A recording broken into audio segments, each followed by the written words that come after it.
Mateus capítulo 25, do versículo 14 ao versículo 30, se relata a parábola dos 10 talentos, também chamada de parábola das minas. Diz assim: porque isto é também como um homem que, partindo para fora do seu país ou da sua terra, chamou os seus servos e entregou-lhes os seus bens. E a um deu 5 talentos, e a outro 2, e a outro 1, a cada um segundo a sua capacidade, e ausentou-se logo para longe. E tendo ele partido, o que recebera 5 talentos, logo negociou com eles e granjeou outros 5 talentos. Da mesma sorte, o que recebera 2, também granjeou outros 2. Mas o que recebera 1, foi e cavou na terra e escondeu o dinheiro do seu senhor. E muito tempo depois veio o senhor daqueles servos e fez contas com eles. Então aproximou-se o que recebera 5 talentos e trouxe-lhe outros 5 talentos, dizendo: Senhor, entregaste-me 5 talentos, eis aqui outros 5 talentos que granjeei com eles.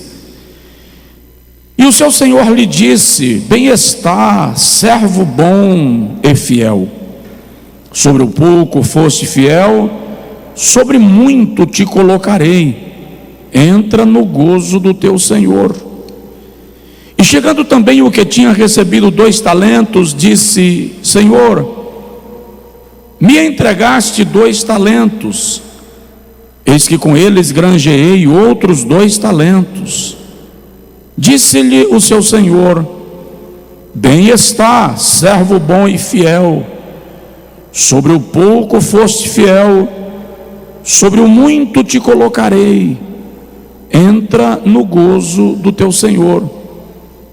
Mas, chegando também o que recebera 1 talento, disse: Senhor, eu te conhecia, sei que és um homem duro, que ceifas onde não semeaste, e ajuntas onde não espalhaste. Atemorizado, escondi na terra o teu talento, aqui tens o que é teu. Respondeu, porém, o seu senhor e disse-lhe: servo mau e negligente, sabias que ceifo onde não semeei e ajunto onde não espalhei? Devias então ter dado o meu dinheiro aos banqueiros, e, quando eu viesse, receberia o meu com os juros. Tirai-lhe, pois, o talento e dai-o ao que tem os 10 talentos. Porque a qualquer que tiver será dado, e terá em abundância, mas ao que não tiver, até o que tem ser-lhe-á tirado. Lançai, pois, o servo inútil nas trevas exteriores, ali haverá pranto e ranger de dentes. Diga amém. Agora diga comigo assim: Senhor Jesus, fala comigo. Amém. Podem sentar, meus irmãos, em nome do Senhor. Eu quero conversar com você nesta noite. Vocês me ouvem bem?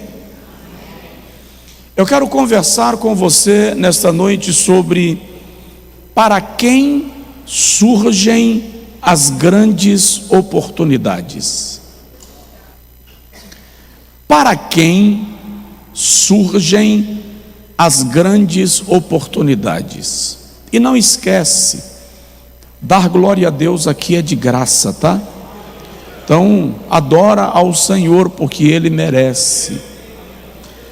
Amados, a parábola dos 10 talentos é uma parábola muito conhecida entre nós, leitores comuns das Sagradas Escrituras. Ela ensina sobre dons, capacitação, talentos, responsabilidades e prestação de contas. O texto narra de um senhor muito rico, e eu vou lhe mostrar daqui a pouco sobre a riqueza deste homem, que decidiu ir embora do seu país por um tempo. E ele tomou a iniciativa de fazer com que o seu patrimônio, uma linguagem muito comum na atualidade, que o seu patrimônio trabalhasse para ele, que a sua riqueza funcionasse em favor dele, mesmo ele estando ausente. E ele chamou 3 dos seus servos. Não é de se admirar que este homem tinha outros servos além destes, para o tamanho da sua riqueza, certamente. Mas o fato é que ele chamou 3 dos seus servos, e a um ele confiou 5 talentos, a outro ele confiou 2 talentos, e a outro ele confiou 1 talento. E o texto declara que tão logo ele fez a entrega dos bens para estes 3 servos, ele viajou para longe e ficou um tempo distante. O primeiro servo, o que recebera 10 talentos, diz o texto, saiu logo para negociar. E o escritor já antecipa a informação e declara que com aqueles 5 talentos, ele angariou, ele granjeou outros 5 talentos, ou seja, ele dobrou o patrimônio do seu senhor. Aquele que recebera 2 talentos, de igual modo, partiu para negociar, e com aqueles 2 talentos, ele granjeou outros 2 talentos, e também dobrou o patrimônio do seu senhor. Aquele que recebera 1 talento, poderia ter feito a mesma coisa. Ele não precisava ter trazido 5, ele só precisava ter trazido mais 1. Mas ele argumenta que, tomado de medo, de temor, o seu senhor era um investidor agressivo, era um administrador rígido. Ele pegou o talento que recebera e o enterrou. O senhor, o patrão, o dono do patrimônio, elogia os 2 primeiros e os promove. Bem está, servo bom e fiel, foste fiel no pouco, sobre o muito te colocarei. Veja que aqui não estamos falando da riqueza total daquele senhor, tanto que ele diz, eu te dei pouco e vou te colocar sobre o muito. Ele tinha mais para oferecer, ele tinha mais para dar. Mas aquele servo que não granjeou, o seu senhor diz, tu sabias que eu ajunto onde não espalhei, que eu colho onde não semeei, e enterrastes o meu talento? Não poderias ter entregues, no mínimo aos banqueiros, para que eu recebesse com juros? Então o Senhor diz, tomai o talento que ele tem, dai-o àquele que tem 10, porque ao que não tem, até o que tem, ser-lhe-á tirado. A mensagem central desta parábola faz a gente lembrar que Deus deu a cada um de nós capacitação, dons e talentos, oportunidades, e a expectativa de Deus é que cada um de nós haja de acordo com o seu plano e com a sua vontade, usando os talentos e os dons que que Ele nos entregou para servi-lo, bem como servir às pessoas. O ato de enterrar o talento passa a ideia de desleixo, passa a ideia de indiferença, de descuido, de pouco esforço. E é por isso que aquele servo que o fez foi repreendido. Não esqueça que o nosso tema é: para quem surgem as grandes oportunidades. Eu estou te dando uma visão do cenário para você entender que todos receberam a mesma oportunidade, em proporções diferentes, porque o texto diz que cada um recebeu segundo a sua capacidade. Deus é justo, Ele jamais irá atribuir a nós aquilo que não temos capacidade de gerir, e jamais cobrará de nós aquilo que não nos entregou. Agora, vamos entender esta parábola com um pouquinho mais de detalhe, para a gente entrar no objeto central da nossa reflexão, que é oportunidade. O texto diz, no versículo de número 15, que Ele deu a cada um conforme a sua capacidade. Observe o seguinte: quanto vale um talento? Normalmente a expressão talento era para referir-se a um talento de ouro. Um talento pesava em média 35 quilos. Aquele que recebeu 5 talentos, portanto, recebeu em média 175 quilos de ouro. O que recebeu 2 talentos, recebeu em média 70 quilos de ouro. Só para você ter uma ideia do patrimônio daquele senhor, se fizéssemos um cálculo com base no dia de hoje, 1 quilo de ouro está avaliado em 745 mil reais. 745.190 reais, 1 quilo de ouro. Este homem que recebeu 5 talentos, recebeu 175 quilos, ou seja, ele recebeu um patrimônio grandioso. E o dono do talento ainda diz: te dei pouco, agora como você foi fiel, eu vou te colocar sobre o muito. Isto te dá uma visão, repito, do patrimônio daquele senhor. O servo que recebeu apenas 1 talento, enterrou 35 quilos de ouro e não o fez multiplicar. Antes de ir para a questão das oportunidades, eu preciso lhe fazer uma pergunta, para quem está online, para quem está aqui no templo, para quem vai ouvir esta mensagem depois. O que você está fazendo com talentos, capacidades e dons que Deus lhe deu? De que modo aquilo que Deus te entregou está sendo usado para servi-lo ou não? Para servir às pessoas ou não? Lembre-se, há variedade de talentos. Cada um recebeu segundo a sua capacidade.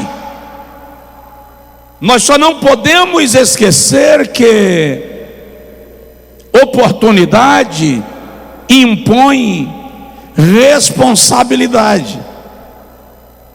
Note que, à luz do texto, o que nós estamos sendo orientados é que devemos trabalhar com diligência e responsabilidade, investindo bem os talentos que o Senhor nos entregou. É óbvio que tem muitas pessoas que vivem na ilusão da sorte. O que eu chamo de ilusão da sorte?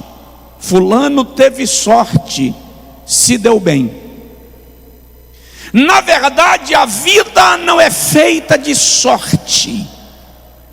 Deus gera para cada um de nós oportunidades.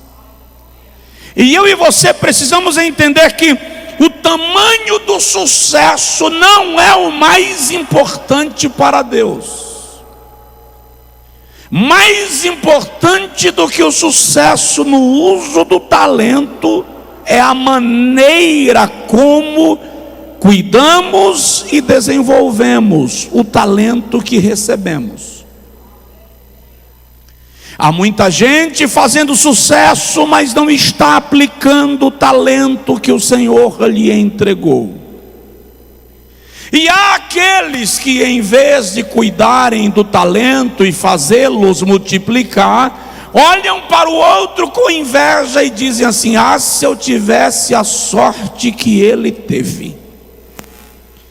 Ah, se eu estivesse no lugar dele. Mas entendam, a sorte não é o objetivo do crente que confia em Deus. Nós não estamos à sorte, nós estamos à bênção. Nós estamos debaixo de uma direção divina que gera oportunidades para nós.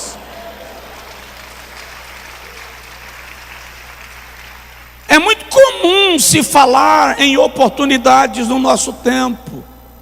Oportunidade de emprego, oportunidade de um concurso, oportunidade de entrar no curso dos seus sonhos, a oportunidade de um casamento. Ah, se eu tivesse a oportunidade que ele teve, a oportunidade que ela teve. Se fala muito de oportunidade quando se vê alguém indo embora do país e você diz: ah, se eu tivesse essa oportunidade. Eu quero nesta noite compartilhar com você sobre quais são as pessoas para quem as grandes oportunidades surgem. Isso talvez te provoque, talvez te confronte. No mínimo vai tirar de nós o direito de olhar para o outro com inveja, como se a oportunidade dele fosse sorte, e eu não tive a mesma sorte. Engano seu. Talvez você estava dormindo quando a porta abriu. Então vamos lá. Primeiro, para quem surgem as grandes oportunidades, note que ambos tiveram a mesma. Salmo 115 diz que os céus são os céus do Senhor, mas a terra Ele a deu aos filhos dos homens. Preste atenção, todos os filhos dos homens receberam a oportunidade de viverem, desfrutarem e explorarem as riquezas da terra com as suas oportunidades. Porque alguns conseguem avançar no seu propósito de vida e outros não. Porque a oportunidade grande surge primeiro para pessoas preparadas e capacitadas. Observe, e se você estiver anotando, anote isso: oportunidades surgem para quem está preparado. Eclesiastes capítulo 10, versículo 10 diz que aquele que afia o machado cortará a lenha com menos esforço do que aquele cujo machado não foi afiado. Conta-se que um certo fazendeiro precisava desmatar uma área de terra para uma plantação e contratou alguns lenhadores da região. Entre entre os lenhadores veio um velho lenhador já aposentado para fazer parte da equipe. Quando os lenhadores novos olharam para ele, começaram a rir dele. O que esse velho está fazendo aqui? Não vai aguentar meio dia de serviço. E começaram a trabalhar. E a cada 1 hora, 2 horas, o velho sentava, descansava e afiava o machado. No final do dia, como eles iriam ganhar por produção, e o chefe da fazenda veio contabilizar quanto de lenha cada um havia cortado, surpreendentemente, o velho lenhador havia cortado mais lenha que todos os jovens. Alguém chegou para o velho e disse: eu não entendi. Alguém deve ter contado errado. Você deve ser amigo do gerente. A cada 1 hora você sentava para descansar. Como é que você cortou mais lenha do que eu? O velho disse: enquanto eu descansava, eu afiava o machado. E cada vez que eu voltava a cortar com o machado afiado, eu conseguia cortar com mais precisão, com maior produção e menor esforço. Você trabalhou o dia inteiro e não afiou o machado nenhuma vez.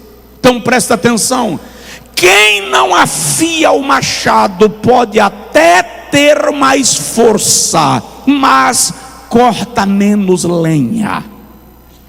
Se tiver alguém do seu lado, diz aí para ele: afia o machado. Note que o texto diz que o Senhor distribuiu a cada um segundo a sua capacidade. A minha pergunta é: você se aperfeiçoa naquilo que você faz? Você afia o machado? Preste atenção: quando a necessidade encontra com a capacidade, então surge uma oportunidade. Os concursos públicos estão aí. Nunca foi tão fácil nesse país ingressar numa faculdade. Mas as pessoas não estão a fim de se capacitarem. A preguiça tomou conta. Aí chega o pedido de uma empresa por um executivo, por um gerente, por um conferente. Chega a necessidade de um especialista numa determinada área. Aí você diz: graças a Deus, Deus abriu a porta. Aí quando você chega lá, tem necessidade, mas você não tem capacidade. Aí você diz que o outro teve sorte. Não, ele se preparou. A grande oportunidade chega para pessoas capacitadas.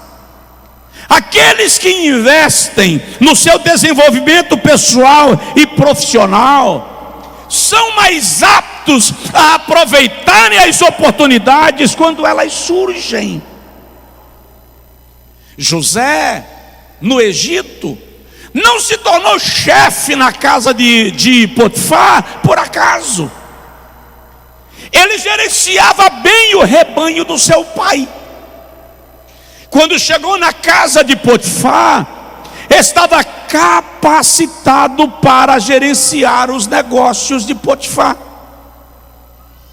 Quando chegou no palácio, ele foi treinado na casa do seu pai, depois foi treinado na casa de Potifar, foi treinado na prisão, estava pronto para exercer governança sobre o governo do Egito. É incrível como nós precisamos nos despertar para o fato de que Deus está querendo homens e mulheres preparados e capacitados para aquilo que vão fazer. Os servos que receberam mais talentos estavam capacitados para tal. Por isso o texto diz: cada um segundo a sua capacidade. Se você quer que Deus gere para você uma grande oportunidade, sai do comodismo e se prepara para a oportunidade que você está esperando do Senhor. Só quem recebe essa palavra, diga amém. Segundo, as grandes oportunidades surgem para pessoas com aspiração, gente que deseja, gente que quer. Até os dons espirituais, gente, são dados a quem deseja. Procurai com zelo. 1 Coríntios capítulo 14, versículo 1. Todos os dons. Zelo ali é fome. Aqui essência. Desejo. Note que o texto diz que o Senhor entregou os talentos, e do primeiro servo diz assim: logo saiu para negociar. Era um camarada com vontade, ele tinha desejo de ver as coisas acontecerem. Presta atenção, até certo nível e dentro de um determinado equilíbrio, a ambição não só é saudável, quanto é necessária. Ela se torna prejudicial quando ela se torna usura, desespero, quando ela te domina. Mas muita gente não tem apetite para a realização, não tem vontade, perdeu o gosto pelas coisas.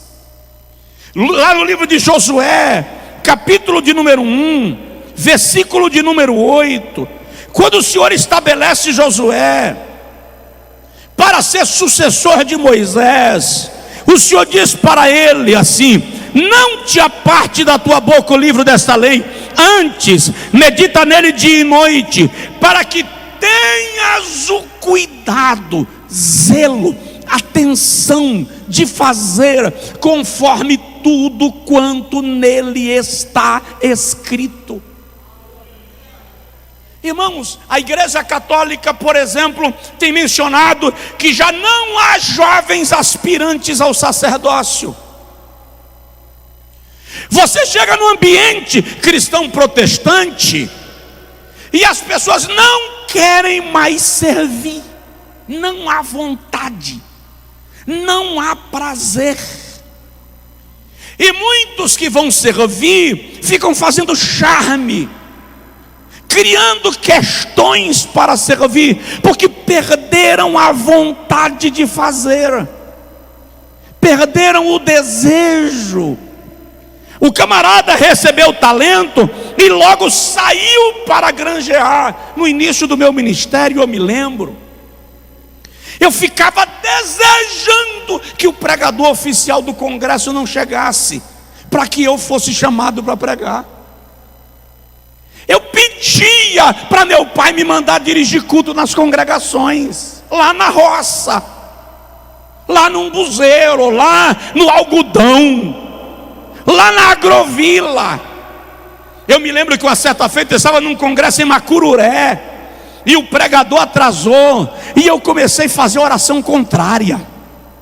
Eu comecei a dizer: Jesus, tomara que ele não chegue. Na verdade, me parece que foi uma enchente, alguma coisa assim, e ele tinha que atravessar o rio, e eu fiquei de cá torcendo para dar errado. E interessante, ele não chegou, mas colocaram outro para pregar e não eu. E eu fiquei sedento. Gente, oportunidades são geradas para quem quer, para quem deseja, para quem tem vontade. Provérbios capítulo 16, versículo 3 diz assim: confia ao Senhor os teus desejos, e os teus pensamentos serão estabelecidos. Quando eu queria aprender a dirigir, Eu me oferecia para ir com o meu pai para as congregações. Me lembro de um corcel todo amarrado de corda, porque as portas caíam se tirasse a corda. E no meio do caminho, meu pai ia dirigindo naquelas costelas de vaca que tremia até o pensamento. E eu ficava aqui do lado assim, ó, que era para meu pai se tocar que eu queria dirigir. Desejo, vontade. Eu vivo uma geração que não quer as coisas de Deus, que não quer as oportunidades de Deus, que está esperando a oportunidade cair do céu. Aí aquele que está garimpando a oportunidade sai na frente e o preguiçoso diz: que sorte! Acorda para a vida, preguiça. Não foi sorte, foi desejo, foi aspiração. Eclesiastes 9:10 diz: tudo que te vier nas mãos para fazer, faze-o com toda a tua força. Aí o camarada fica fazendo mal feito, faz de qualquer jeito, porque ninguém está vendo, porque ninguém está olhando. Paulo diz aos Efésios no capítulo 4, versículo 15, que nós devemos aproveitar bem cada oportunidade, porque os dias são maus. Em Colossenses capítulo 4, versículo 2, ele diz: remendo o tempo e aproveitando bem cada oportunidade. Gente que deseja, gente que tem aspiração. Salmo de número 1, versículo de número 2 e versículo de número 3, o salmista diz que o justo é como árvore plantada junto a ribeiros de águas, que dá o seu fruto na estação própria, cujas folhas não caem, e tudo quanto fizer prosperará. Dá fruto na estação própria. Falta aspiração. Até no reino de Deus você percebe que falta desejo. Falta o desejo de servir no ministério infantil, falta o desejo de servir na diaconia, falta o desejo de servir no louvor, falta o desejo de servir na zeladoria. Muita gente quer posição, mas não tem disposição. As grandes oportunidades surgem para quem tem aspiração, para quem deseja, para quem pede por elas. Paulo diz aos Colossenses: tudo quanto fizerdes, fazei-o com todo o vosso coração. Vontade. Na época da pandemia, um dia o nosso culto, alguns cultos foram realizados lá no estúdio. Não tem nenhuma cadeira lá. Um dia Jones chegou aqui, meu filho, no estacionamento, e ele disse que eu estava pregando com tanta vontade que ele pensou, o estúdio deve estar cheio. Quando ele chegou no estúdio, só estava eu e Timóteo, e eu pregando como se estivesse pregando para um estádio lotado. Nos dias que eu chegava aqui com 2.000 cadeiras vazias, eu ia lá no estúdio e perguntava a Timóteo: quantas pessoas estão online? Me lembro de um dia que Timóteo falou: um pouco mais de 120 mil. Eu pensei: o Maracanã está na minha frente. Preguei como se estivesse pregando num estádio. Um dia de terça-feira, só estávamos aqui, eu pregando, Ronei no teclado, Timóteo na mesa, Jones na câmera. Bateram no portão ali com violência. Quando o irmão abriu o portão, entraram rápido, porque eles estavam acompanhando o culto pela internet. As luzes aqui todas apagadas, só a luz do púlpito acesa. Mas o que eles imaginaram? Esse cara apagou as luzes da igreja, e está com a igreja lotada, quebrando a regra. Ele não iria pregar com essa força com a igreja vazia. Quando entraram, que chegaram ali, eu parei e disse: acende as luzes. Quando acendeu a luz, não tinha uma cadeira ocupada. Por quê? Porque o meu desejo de pregar não está relacionado a quantas pessoas vão me ouvir, mas o fato de que uma pode ser tocada pelo poder da palavra de Deus. Minha mulher de vez em quando fala: você prega para 50 com a mesma disposição que prega para 5.000. Porque eu entendi que as grandes oportunidades chegam para quem faz de todo o coração. Você recebe uma oportunidade na empresa, eu já falei disso aqui. Aí o cara diz assim: eu não quero esse emprego, essa não foi a porta que Deus abriu. Eu estou querendo um emprego de 10 salários e só chegou um de 1,5 salário. Ô anta, desculpa. E se a porta de 1,5 salário for a antessala da porta de 10? Entende? Eu tenho um amigo em Brasília. Hoje ele é CEO de um grupo empresarial. Ele trabalha na mesma empresa há mais de 20 anos. Começou como lavador de banheiro em Campina Grande. De lavador de banheiro se tornou office boy. Foi se destacando. Até que um dia o gerente disse: vai para a faculdade. Ele foi cursar engenharia. A empresa pagou o mestrado, pagou o doutorado. Hoje a construtora é um conglomerado de empresas. E ele é o CEO da companhia. É pastor e é o CEO da companhia. Por quê? Porque não fez charme, porque a oportunidade era pequena. Presta atenção: uma grande oportunidade pode vir embrulhada numa pequena oportunidade.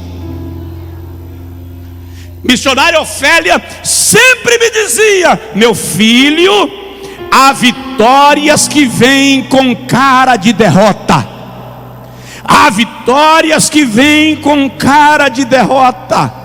Em nome de Jesus, tenha desejo, faça bem feito. Pode ser a barraquinha de coentro lá na feira do bairro que você mora. Atenda bem, faça bem feito. As grandes oportunidades surgem para quem tem vontade. Me dá uma birra ver crente preguiçoso. Eu fico uma pilha quando eu estou lidando com gente que você vê que não tem aspiração. E presta atenção: eu aceito falar com uma criança 10 vezes, mas falar com um adulto 3 vezes para mim já é assim o topo. Não dá para falar a quarta, porque tem gente que não quer, que não se dispõe, que não sente vontade, perdeu o ânimo, morreu e esqueceu de deitar. Mas está orando: pastor, ora para Deus me abrir a porta. Está aberta, mas não passa. Terceiro, vamos lá: para quem surgem as grandes oportunidades? Para quem tem disposição. O que recebeu os 5 talentos saiu logo para granjear. O cara está esperando uma oportunidade de emprego. Aí o telefone toca. Você tem condição de vir a uma entrevista amanhã, 9 da manhã? Ele fala assim: vou olhar na minha agenda. Vai olhar na agenda como? Se você está esperando uma proposta de emprego. Olha, na minha agenda não tem como. Porque é assim: olha, pastor Josué, estou falando de coisa que me acontece, tá? Olha só, pastor Josué, eu não consigo fazer as coisas se chegar de um dia para o outro. Ah, tá. Você quer que uma empresa que vai te contratar faça um agendamento do SUS 6 meses de antecedência. Entende? falta disposição. Olha para mim, oportunidade não é um prêmio. Oportunidade não é herança. Oportunidade é responsabilidade. Somente pessoas responsáveis abraçam grandes oportunidades. Oportunidade é a chance que chega para ativar a tua aptidão.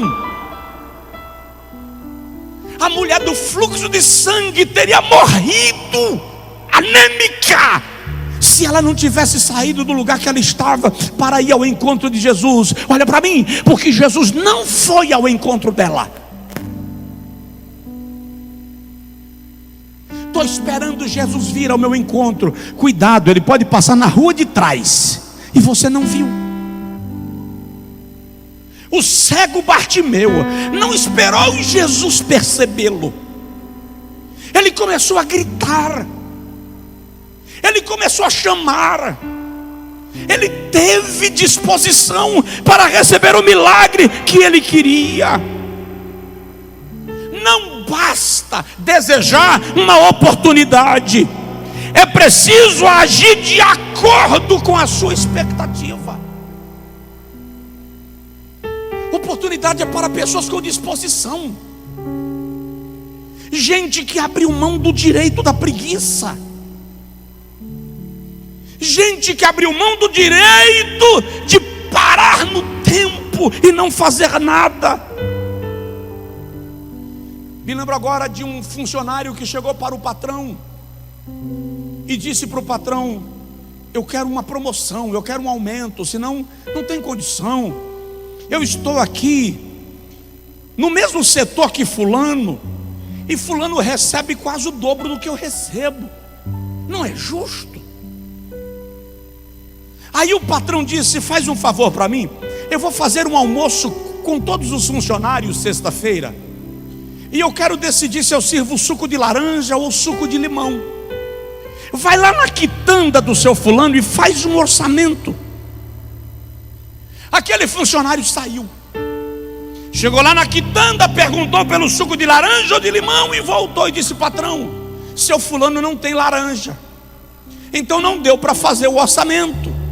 O patrão disse: tudo bem, aguarda um pouquinho. Chamou o outro que ganhava mais e disse assim: eu quero fazer um almoço com todos os funcionários sexta-feira, quero servir um suco de laranja ou de limão. Vai lá na quitanda do seu fulano e faz um orçamento. Funcionário foi, demorou uns minutos a mais e voltou e disse: patrão, na quitanda do seu fulano não tem laranja, nem tem limão, mas eu já fui no fornecedor tal e tomei a iniciativa, já encomendei laranja e limão para o senhor servir os dois tipos de suco.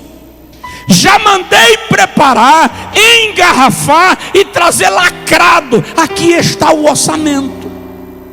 O patrão olhou para o primeiro e disse: você consegue me entender porque que ele consegue ganhar mais do que você? Você só faz o que eu te mando, e mal feito. Ele fez mais do que eu mandei. Não tinha na quitanda do seu fulano, ele foi em outro fornecedor, providenciou, resolveu e já me trouxe o suco. Quanta gente que não consegue ter a oportunidade porque não consegue reagir à oportunidade. Aí quando vê que o outro teve, chega e diz assim: porque ele e eu não? Porque não tem disposição. Tem alguém aí na igreja ou eu estou só? Irmão, houve uma época que eu procurava empresários para gerar emprego para os membros da igreja. Os irmãos vão de lembrar, os que trabalham na secretaria da igreja, que houve uma época que a gente tinha aqui pastas de currículos. Eu me lembro de uma vez que uma empresa chegou aqui e levou quase 600 currículos. Começou a ficar complicado. Por quê? Porque funcionário crente começou a dar trabalho, a ponto ponto de empresário, membro da igreja, dizer: pastor, eu não vou mais contratar funcionário que seja crente, que seja cristão. Por quê? Porque chega atrasado, porque coloca atestado falso, porque mente, porque desvia dinheiro do caixa da empresa, porque não dá satisfação, porque quando sai da empresa recebeu direitos trabalhistas e aciona a empresa na justiça do trabalho, mesmo tendo recebido tudo. Gente que resolveu ser vara de cansanção por gosto. Tá tudo bem aí? Quero ver você prosperar. Quero ver a igreja prosperar. Quero ver crente que está passando dificuldade sair da dificuldade, sair do atoleiro. Mas em nome de Jesus, oportunidade chega para quem tem disposição. Alguém consegue dizer glória a Deus? É muito ruim dar glória a Deus com uma pregação dessa, né, irmão? Se eu estivesse falando numa empresa para funcionários, provavelmente eles estariam aplaudindo. Mas vamos lá, quarto lugar: para quem surgem as grandes oportunidades? Para pessoas que são empreendedoras e visionárias. Gente visionária é inquieta, está sempre inventando algo para fazer, está sempre vendo a próxima oportunidade. São pessoas que não se acomodam, que buscam algo novo, que não tem problema de saírem da zona de conforto para encontrar e para criar novas oportunidades. Normalmente, uma pessoa visionária tem a agenda para a oportunidade. Estou com a proposta de emprego, mas tem que começar amanhã. Estou chegando.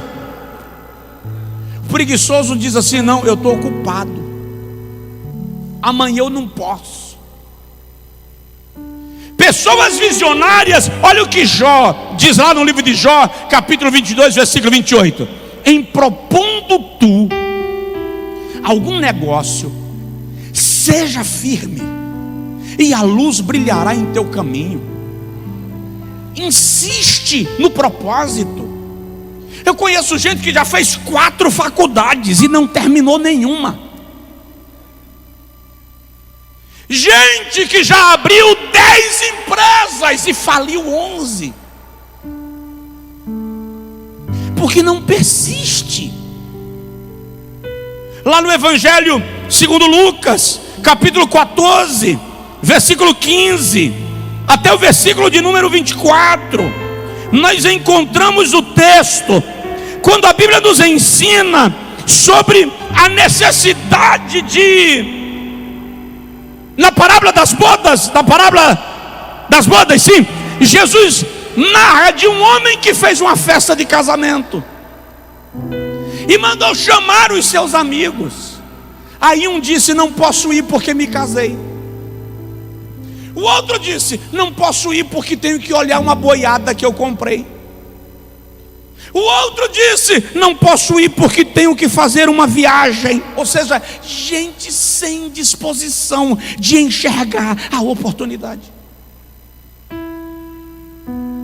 Observe de maneira muito clara o que está em Eclesiastes 11, versículo 4 até o versículo 6. Olha o que a Bíblia diz: quem observa o vento não planta, não semeia.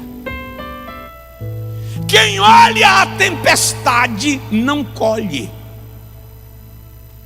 Ah, não, o tempo está muito ruim para trabalhar, está chovendo. Não, hoje não dá para ir porque o sol está quente. Amanhã não dá para ir porque o ônibus está lotado. Depois de amanhã não dá para ir porque os ônibus estão em greve. Não dá para ir porque estou doente. Não dá para ir porque eu estou são e não quero adoecer. Não dá para ir porque eu estou com fome. Não dá para ir porque eu acabei de almoçar. Na verdade, está observando o vento. olhando a tempestade. Mas a empresa do meu lado fechou. Se ela fechou, eu também vou fechar. A empresa do outro lado aqui nem abriu. Então se ele nem abriu, para que eu vou abrir? Mas alguém disse que meu negócio vai dar errado e vai fechar.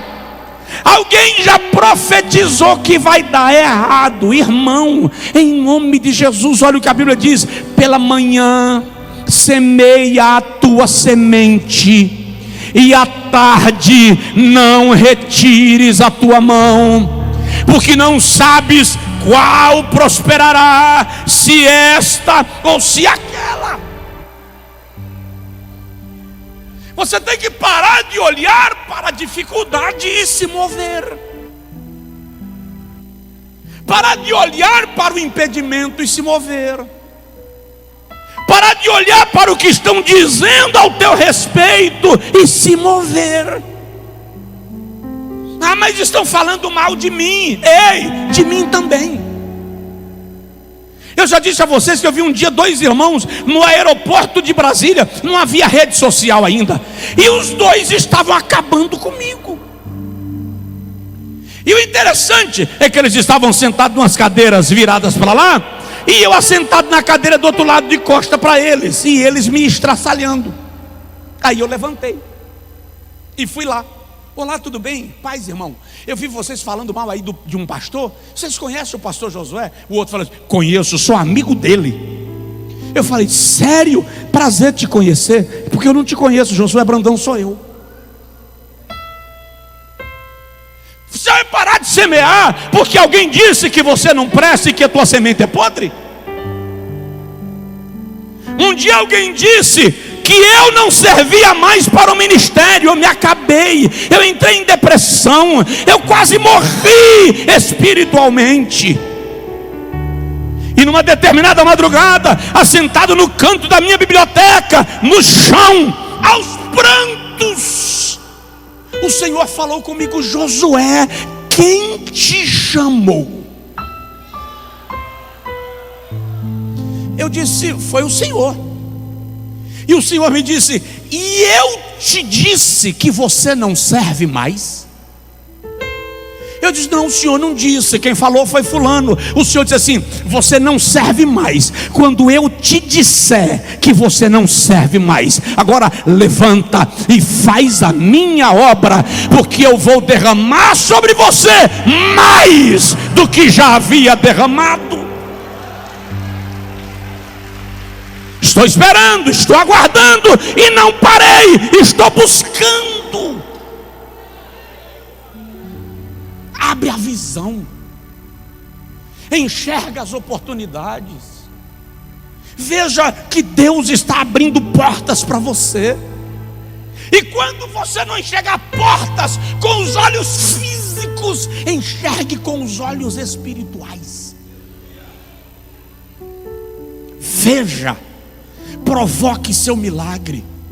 Deus vai te tirar dessa armadilha miserável, porque Ele é poderoso para te levantar, no nome do Senhor Jesus Cristo. Só quem pode diz amém.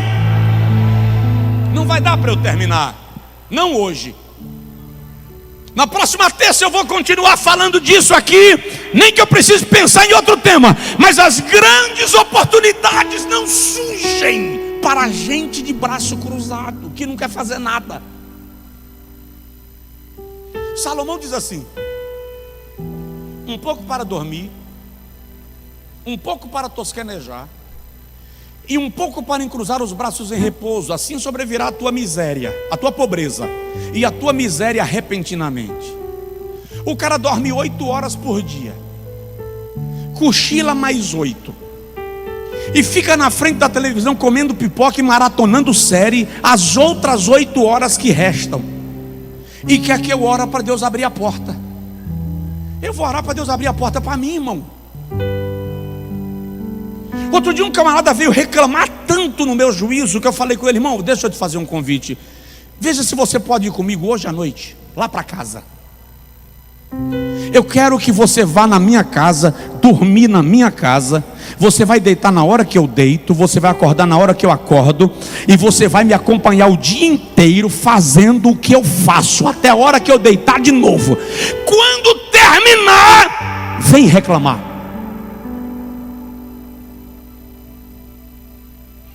Porque tem gente que pensa que ministério, que o pastor Josué, por exemplo, estou me colocando como referência nesse momento, mas qualquer um, que pastorear é apenas chegar na igreja e dirigir culto. Aí tem gente que tem chamada para o ministério porque não encontrou chamada para mais nada na vida. Ninguém quis.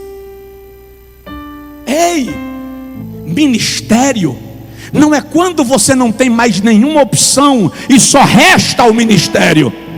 Ministério é quando você tem todas as opções, mas só consegue enxergar o chamado de Deus na sua vida. Enquanto você estiver enxergando outras coisas, você pode servir no reino de Deus, você pode fazer a obra de Deus, mas o chamado específico para o ministério específico vai exigir de você que o teu olho seja voltado para aquilo que Deus te vocacionou, sem direito à preguiça.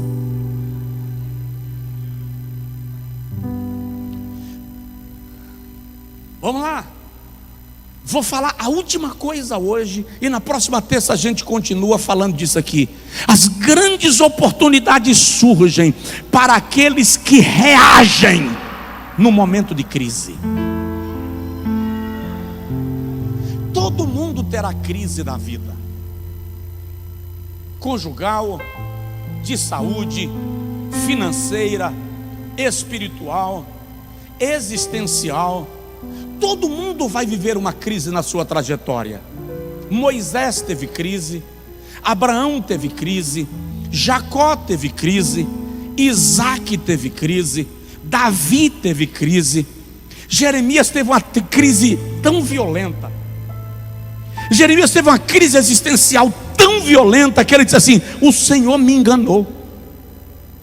E ele ainda diz assim: e besta fui eu que me deixei enganar. Será que estava chateado, frustrado, amargo? Pedro teve crise, Paulo teve crise.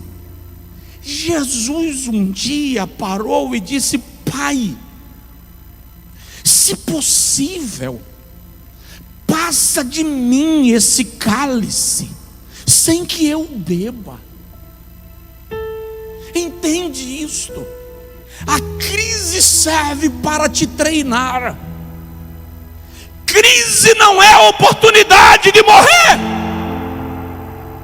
Crise é a oportunidade de crescer. Não esqueça que a fonética de crise parece com a fonética de crie. Na crise, crie.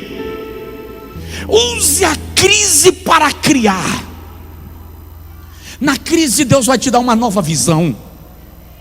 Na crise Deus vai te dar novos amigos. Na crise Deus vai te dar novas oportunidades.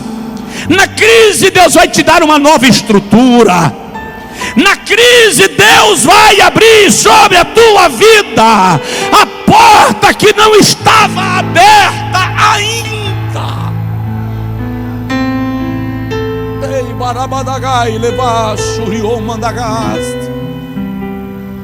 Os maiores milagres da Bíblia aconteceram no deserto.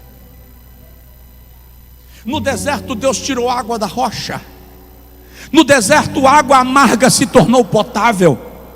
No deserto Deus enviou nuvem de dia e tocha de fogo de noite. No deserto os sapatos não se gastaram e as roupas não se envelheceram. No deserto Deus mandou o maná.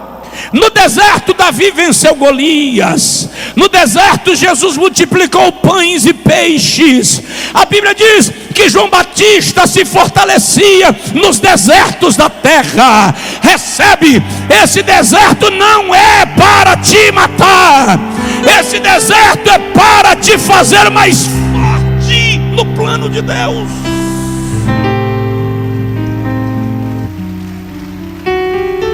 Agora, não faça como avestruz, não enterre a cabeça na areia.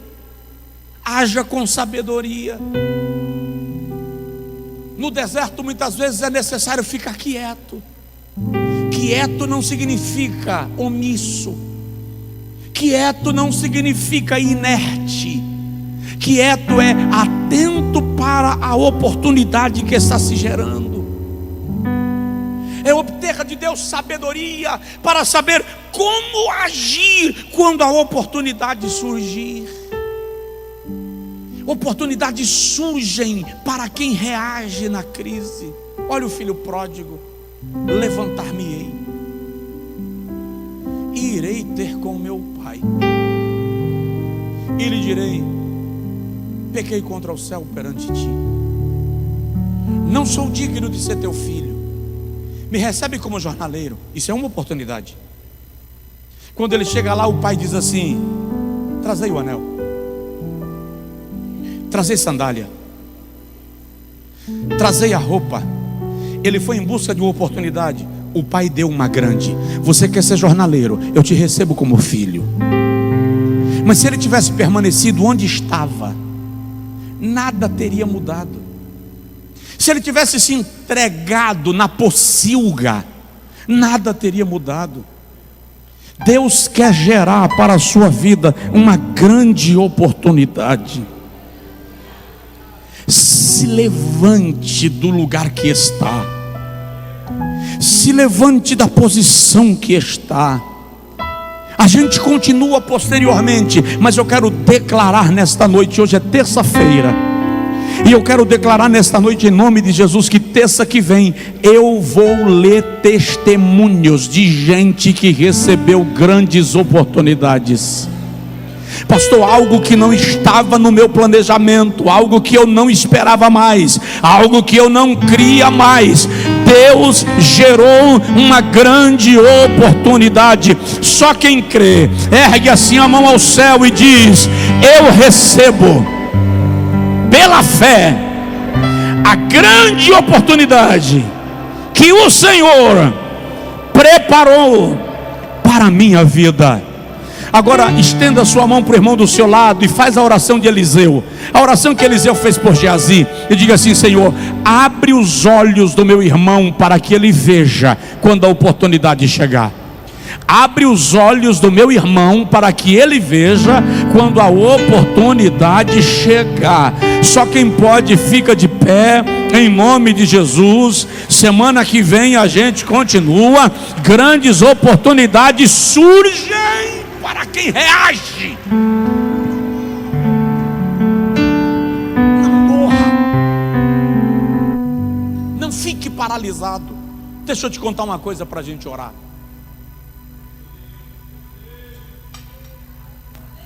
Sai-te da tua terra, da casa do teu pai, do meio da tua parentela, para a terra que eu haverei de te mostrar. Quem disse isso? Deus. Para quem? Abraão. E aí a gente prega muito sobre a chamada de Abraão. Você já parou para analisar que a chamada de Abraão não foi primeiro para Abraão? Foi para o pai dele, Terá. É só você ler os últimos capítulos de Gênesis. Terá morava na cidade de Ur. A Bíblia diz que ele saiu de Ur para Canaã. Ele foi para o lugar que só depois os hebreus chegariam, lá no livro de Deuteronômio. Porém, Terá tinha 3 filhos. O nome do mais velho era Naor, o nome do segundo era Abrão, e o nome do terceiro era Arã. Arã era pai de Ló. O Talmud menciona que Arã foi morto por Nimrod. Nimrod é o fundador de Nínive e de outras grandes cidades do mundo antigo. Ele é a primeira personificação da malignidade na Bíblia. Segundo a tradição, Nimrod abriu o ventre de Arã e fez as suas vísceras caírem ao chão diante dos olhos de Terá, seu pai, e diante dos olhos de Ló, seu filho. Abrão adota Ló, e Terá resolve ir embora. Não dá para ficar na terra onde o sangue de Arã foi derramado. Ele vai embora para Canaã. Porém, no meio da viagem, a Bíblia diz que Terá chegou num lugar chamado Arã. Como era o nome do filho? Como era o nome do lugar? Arã. E ele parou ali. O teu trauma pode te paralisar. A tua dor pode te bloquear. E a Bíblia diz que Terá morreu em Arã.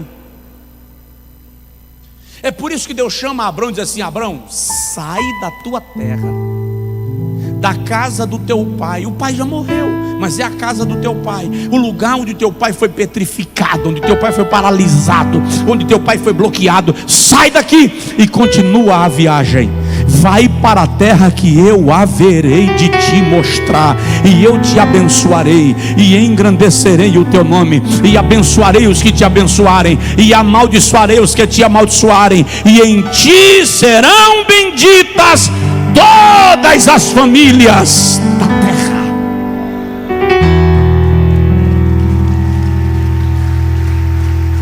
Terá travou na crise. Não deixe a crise lhe travar. Levante-se. Não sei em que ponto você está da sua própria vida, mas conheço o Deus que pode ativar dentro de você o seu propósito e te tirar do lugar onde você estagnou. Ore comigo agora e diga para o Senhor isto: eu quero que as grandes oportunidades cheguem. Pode pedir a Deus: abre a minha visão, abre os meus olhos, me dá sensibilidade para perceber, tira de mim o desânimo, levanta a minha cabeça. Você que está online, eu declaro no nome de Jesus nesta noite, segundo a palavra de Deus, que as portas serão movidas dos céus em teu favor. Está escrito na palavra do Senhor que Ele remove reis e estabelece reis. A Bíblia diz que o Senhor é quem faz chover na terra sobre os bons e sobre os maus. Senhor, é possível que o ímpio tenha mais percepção e preparação do que aquele que foi justificado, mas não é possível que o justo se entregue ao Senhor, disposto a ser treinado, disposto a ser capacitado, e o Senhor não gerar uma oportunidade para ele ou para ela. Por isso eu quero pedir agora, Senhor, sobre os negócios desse povo. Eu quero pedir agora sobre as empresas desse povo. Eu quero pedir agora sobre os sonhos dos teus servos e das suas servas. Eu te peço agora sobre os projetos dos teus filhos e das suas filhas. Tudo aquilo que está bloqueado seja destravado, seja no mundo espiritual, seja no mundo físico. Tira o sono de Assuero essa noite, se for necessário. Deus, envia teu anjo e abre a porta da prisão. Derriba muralhas de Jericó. Para sol, para lua, abre mar, jumenta fala, mas o teu servo e a tua serva vai viver aquilo que está no teu propósito. Eu quero declarar isso segundo a tua palavra e no nome de Jesus Cristo. Só quem crê e recebe glorifica, magnifica, enaltece o nome de Jesus, porque Ele é digno. Aleluia.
seda,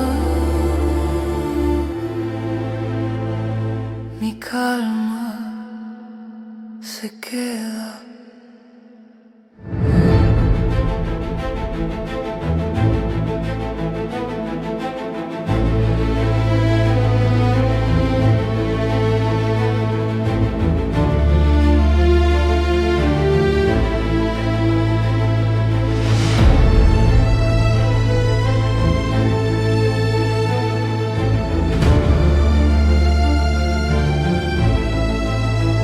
Tu piel me provoca, mi alma te toca, mi voz invoca, tu luz sofoca.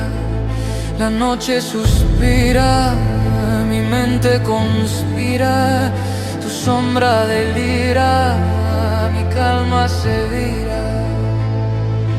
Vértigo de seda, mi pecho en caída, tu culpa metida, mi fe prendida.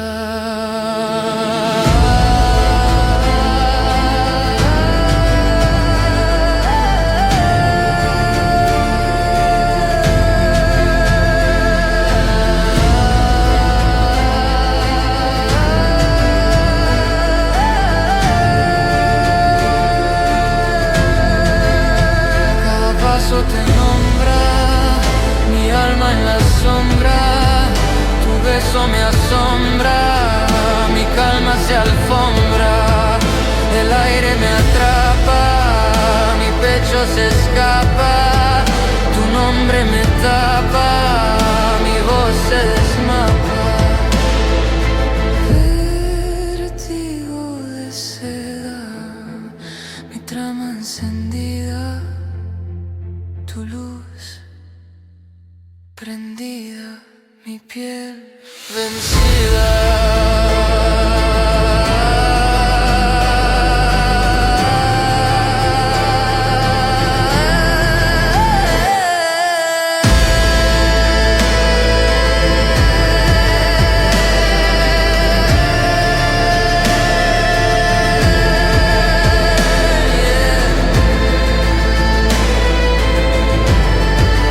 Vértigo de seda,